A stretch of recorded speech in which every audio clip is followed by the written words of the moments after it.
Honestly, it was amazing, man. Just hearing the crowd roar when I walked out, it was a beautiful thing. And just fighting in the Middle East, just the hospitality all week that I was feeling, it was a beautiful thing. Just the crowd.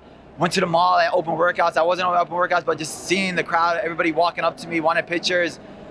It was humbling, honestly. Like I didn't think that I had this many people supporting me, and it was huge. I was going to ask you, it did seem like you were well received all week. Did you anticipate that the least, and did it inspire you maybe when you had that? Honestly, yeah, it inspired me a lot more. It showed me that I'm on a bigger stage than I thought I was at first. You know, it's a huge thing out there, and I have a voice, so I want to be able to start using that more now.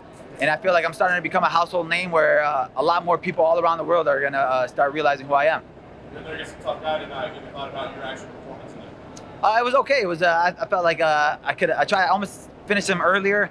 I knew he was going to be a tough guy. Came from a tough camp. So I knew I had to go out there and get the finish just for the crowd, and then just to get my name out there more, man. I deserve a ranked guy. I deserve to fight somebody up there. And I feel like getting a finish here was the key to that. How was the heat under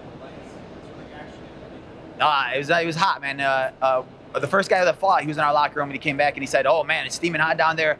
I drained all my energy, so be careful." So then we were like, "Oh crap!" It got me scared a little bit in my own head. So we turned off the air conditioners in the locker room. We're like, "All right, we'll warm up with the heat on." We didn't do that much of a warm up. We kept it a little slower so we could save the energy for the cage. After the first round was okay. The second round he started draining a little bit, but then hearing that crowd, that gave me the energy, the second boost that I needed, and I knew I was going to be able to get that finish in the third.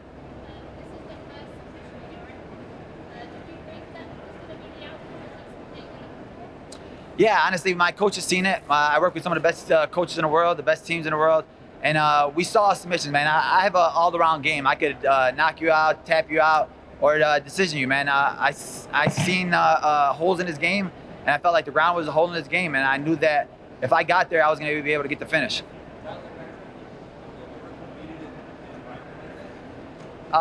No, I mean, I train in heat all the time, so like I'm used to the heat, and I trained during Ramadan, so I've been there, so I've been in that mental stage. My coach, Duke Rufus, came up to me and said, "Doesn't matter about this heat. We train during Ramadan, no water, no nothing. It doesn't matter. We're tougher than this. So whatever it is out there, whatever we feel out there, it doesn't matter. We're going to go out there and get this win."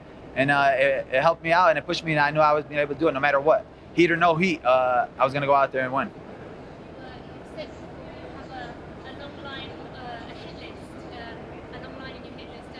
Who do you think, who interests you next? Li Jingliang just came off a big win last week. He beat Dos Santos. That was a huge win for him. He's a huge household name in Asia, and I want to take his name. So I think that would be a great fight for the fans, and I feel like we could put on a great show.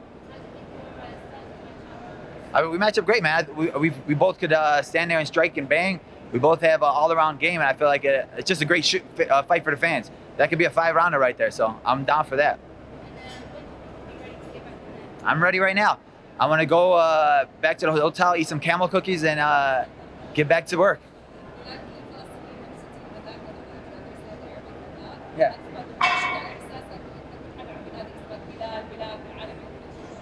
It was amazing. It was just hearing that. It was a huge.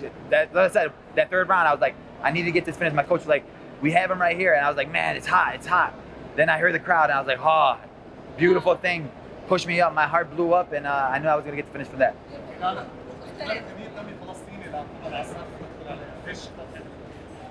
I knew that I would get the crowd going. I knew that that song, the words for that song mean a lot to me. And it means a lot for people from Palestine, so I knew that it would be huge. Where do you think you're going to go from here? I want to fight a ranked guy. I want to be in the rankings. I want to fight the top guys in the world. I think I could be a champion. And I want to be the first Palestinian champion, inshallah. And I think I could do that. Inshallah. Was it a tough match? Every fight's tough. He was a good opponent, but I knew that I was better than him everywhere. And I knew I just had to get the finish, and then so I could get better opponents. Belal, can you tell us about the prank you played on Paul Felder just ahead of the fight? Was that you? I'm sorry, I didn't hear you. The prank you played on Paul Felder, it was amazing. Can you talk us through that there? And did he fall for it? Because it was hard to tell. The video kind of cut out at the end. Yeah, we had it was great having my teammates down here with me all week, having a guy on the card with you. Because fight week, you don't want to sit there and be depressed in your room thinking about the fight all week. So it was fun having your teammates here joking around. The prank we played on him was huge. It was fun. The guy that we met a guy over here. His name is Abraham. He was showing us all around this place, beautiful guy taking us out to dinner, and then he's like, "Oh, you know Paul Felder? Can I meet him?" I was like, "Yeah, sure, man. We'll go up there and meet him." But right when we got out the room, me and Jared Gordon were like, "Hey, we're gonna tell him you're a prince, and you have to kiss his." And he has to kiss your hand. No, please, no, I don't want to do that, please. I was like, "Dude, just do it. He's like, "Brother, no, please. He's gonna hit me. I was like, "Dude, we're gonna go in there. We're gonna do it." We went in the room and we told him, and then Paul's like, "Really?" And then I was like, "Yeah," and he's like, "Okay," and then he was gonna do it. But then I felt bad. I was like, "Oh no, we're just joking around." It would have been funny. Everybody's telling us we should have pulled the trigger too early, but Very good. I felt bad because the guy was so scared. I was like, man, I felt bad for this guy. He's just a fan.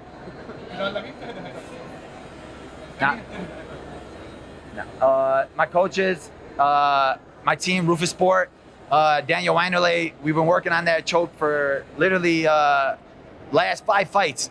They tell me, don't force the finish. It's gonna come to you if you just relax. Stop trying to force it. I'll get mad every time I win by decision, but I knew it would come. It's all gonna come to me in time. As I know, you would get the bonus because you won. Yeah. What do you want to do with that? I just want to eat. I've been dieting for the last 6 weeks, and just seeing all the beautiful food out here has been amazing. My coaches were eating all week, and I had to watch them eat. So I want to just find the best restaurants out here and eat. Yeah. No? Oh, I eat. I want to go find anything open. We bought camel cookies. I bought 2 dozen camel cookies. I didn't eat none of them yet. So, really? I haven't seen them. Yeah, I bought them. I'm ready for them. They're at the hotel, so I'm waiting for that. And then inshallah, we go to Dubai tomorrow because we're staying out here a couple more days. So I'm gonna go out there to see the sights and just dwell in the victory. Thanks. I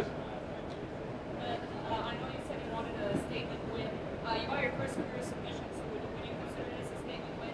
And this week, just tell me what it's been like for you, because they didn't put you in open workouts, they didn't have you immediately, but the crowd really responded to you. They were chanting your name, so I feel like they really did get behind you.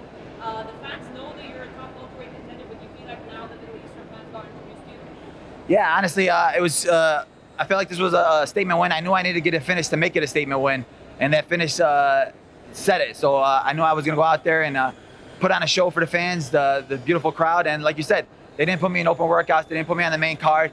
I made my own open workout. I went to the mall. I had fans lining up to take pictures with me. So I did my own thing. I'm not gonna sit there and pout and be like, oh man, poor me. I'm gonna go out there and make my own fan, make my own time. Go out there, get on social media, and then get my own name out there. I don't need the UFC to push my name out there. I'll push my own name out there, and then the UFC will start hopping on the bandwagon with me.